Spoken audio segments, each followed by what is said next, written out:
mempunyai jempol, karya Pendeta Dr. Andar Ismail, dari 1000 buku selamat menabur, terbitan BPK Gunung Mulia. Pada waktu masih aktif di perkumpulan pemuda di Malang, saya mengikuti latihan kepemimpinan yang diselenggarakan oleh Majelis Pemuda Kristen Okomenis bertempat di Sekolah Tinggi Teologi Jakarta selama 2 minggu.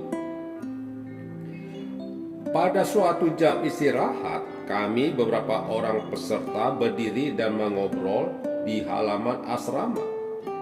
Ketika itu, lewatlah seorang bapak yang tidak kami kenal. Ia tersenyum dan menyapa, "Wah, ini pesertanya. Saya Alfred Simanjuntak dari Badan Penerbit Kristen. Saudara siapa?" Lalu ia menyalami kami seorang demi seorang. Ketika tiba giliran saya berkata, "Saya Sim Hong An dari Sekolah Teologi Balewijoto Malang." Bapak itu tersenyum lalu meneruskan untuk menyalami peserta berikutnya. Tetapi tiba-tiba bapak itu kembali berpaling kepada saya dan berkata, "Tunggu dulu, ini saudara Sim Hong An. Saya suka menerjemahkan buku. Kalau begitu, sekali lagi jabatan tangan dengan orang yang berpena tajam." Lalu ia menjabat tangan saya sekali lagi sambil berkata, "Nanti jadi pengarang ya." Malam itu rasanya saya hampir tidak bisa tidur karena rasa bangga. Bayangkan, saya hanya seorang pemuda yang masih kerucut, tetapi saya dipuji oleh Direktur Badan Penerbit Kristen. Saya merasa dihargai, dibesarkan hati, diberi dorongan, diberi semangat. Sampai hari ini saya tidak melupakan pengalaman itu. Tidak banyak pendidik menyadari betapa besar dampak edukatif yang ditimbulkan oleh sikap memuji atau menghargai. Padahal sebetulnya tiap orang peka terhadap stimulus atau rangsangan yang berbentuk pujian, amarah, makian, anjuran, larangan, penghargaan, hukuman, dan sebagainya. Masing-masing stimulus itu bisa menghasilkan respon yang berbeda-beda. Misalnya, pujian dapat menghasilkan prakarsa. Sebaliknya, amarah malah mematikannya. Respon ini kemudian dapat berubah menjadi stimulus untuk respon berikutnya. Prakarsa itu dapat berkembang dan menghasilkan sikap kreatif. Lalu selanjutnya sikap kreatif dapat menghasilkan sikap produktif. Dari situ kita lihat bahwa sebuah pujian bukan hanya berfungsi sebagai stimulus, melainkan juga sebagai reinforcer atau penguat yang menguatkan pejuang terjadinya jenis respon tertentu. Kalau pendidik secara berencana ingin menghasilkan suatu respon tertentu, lalu menggunakan sebuah stimulus tertentu, maka usaha ini disebut conditioning. Baiklah, teori ini kita permudah dengan contoh. Seorang ayah yang menghendaki anaknya menjadi pandai selalu memuji anaknya ketika anak ini rajin belajar. Pujian ini dapat meningkatkan semangat belajar. Jadi, pujian ini berfungsi sebagai penguat positif. Atau, anak ini tidak mau belajar, lalu ayahnya memarahi. Amarah ini bisa berfungsi sebagai penguat negatif. Ketika amarah tidak didengar, ayahnya menghukum, misalnya dengan larangan menyalakan TV selama sepekan. Hukuman ini berfungsi sebagai penarikan penguat positif atau penambahan penguat negatif. Mana dari cara-cara itu paling ampuh?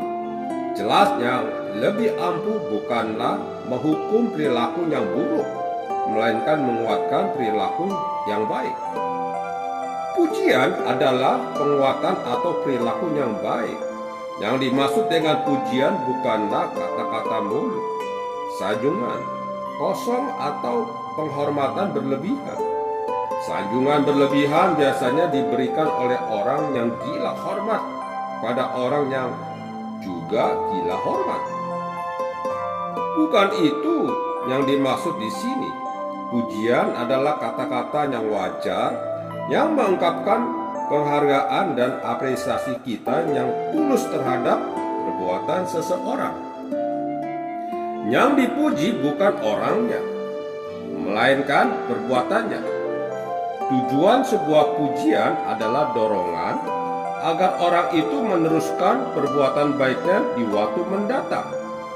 Tujuan pujian adalah memberi semangat, mendorong, meneguhkan, dan mendukung perbuatan baik. Dalam kitab Ulangan ada catatan tentang Musa yang disuruh Tuhan untuk mendorong Yosua. Sejauh ini Yosua sudah turut menjalankan kepemimpinan yang baik dan bijak atas bangsa Israel. Lalu Musa disuruh Tuhan memberikan dorongan kepada Yosua, dan berilah perintah kepada Yosua, kuatkan dan teguhkanlah hatinya, sebab dialah yang akan menyeberang di depan bangsa ini, dan dialah yang akan memimpin mereka sampai mereka memiliki negeri yang akan kau lihat itu. Ulangan pasal 3 ayat 28. Kata kuatkan di ayat ini adalah terjemahan dari casah yang berarti dorongan, teguhkan, semangatkan, besarkan hati atau encourage. Setiap orang mempunyai kebutuhan untuk dihargai. Penghargaan menimbulkan dorongan semangat atau encouragement. Sungguh sayang bahwa kita cenderung pelit memberi penghargaan. Orang tua jarang memuji anaknya. Ketika anaknya melakukan hal-hal yang buruk, mereka menegur. Namun ketika anaknya melakukan hal-hal yang baik, mereka bungkam. Itu berarti bahwa orang tua memberi perhatian kepada anaknya justru ketika anaknya melakukan yang buruk. Mengapa kita begitu pelit dengan pujian? Padahal dalam hidup sehari-hari ada begitu banyak perbuatan dan prestasi yang patut kita berikan penguatan positif. Ibu memasak gudeg yang enak, ayah memperbaiki sepeda, Tuti merangkai bunga, Adi membereskan mainannya, sekretaris menyelesaikan laporan 1 hari lebih awal, manajer membuat keputusan yang bijak, tukang kebun menyapu sangat bersih, murid-murid bersifat kooperatif, para anggota staf hadir tepat waktu, guru sekolah minggu tidak adanya absen, paduan suara bernyanyi dengan bagus, dan sebagainya. Mengapa kita tidak memuji perbuatan itu? Begitu sulitkah menyatakan sebuah apresiasi atau pujian? Menyatakan apresiasi sebenarnya tidak sulit, cukup 2 atau 3 kalimat, entah lisan, tertulis, atau melalui telepon. Yang sulit adalah bahwa untuk itu diperlukan jiwa yang besar dan kematangan diri. Orang yang berjiwa kerdil merasa tidak aman untuk menghargai keberhasilan orang lain. Mereka malah ingin menutup-nutupi prestasi orang lain. Kalau Anda mau coba, barangkali Anda membuat sesuatu lalu memberikan kepada 10 orang. Bisa diduga bahwa di antara mereka ada yang cuek. Jangankan menghargai, mengucapkan terima kasih pun tidak. Tetapi bisa jadi ada juga yang menyatakan apresiasi.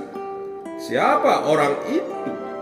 Sudah bisa diduga orang yang memuji karya Anda adalah justru orang yang sudah matang dan berjiwa besar. Pernah Tuhan Yesus mengibaratkan kerajaan Allah seperti seorang majikan yang mempercayakan suatu pengolahan kepada para pegawainya. Dalam perumpamaan ini, majikan itu menjadi personifikasi Allah. Simaklah apa yang dilakukan oleh majikan itu. Ia memuji prestasi pegawainya. Baik sekali perbuatanmu itu, hai hambaku yang baik dan setia. Engkau selanjutnya.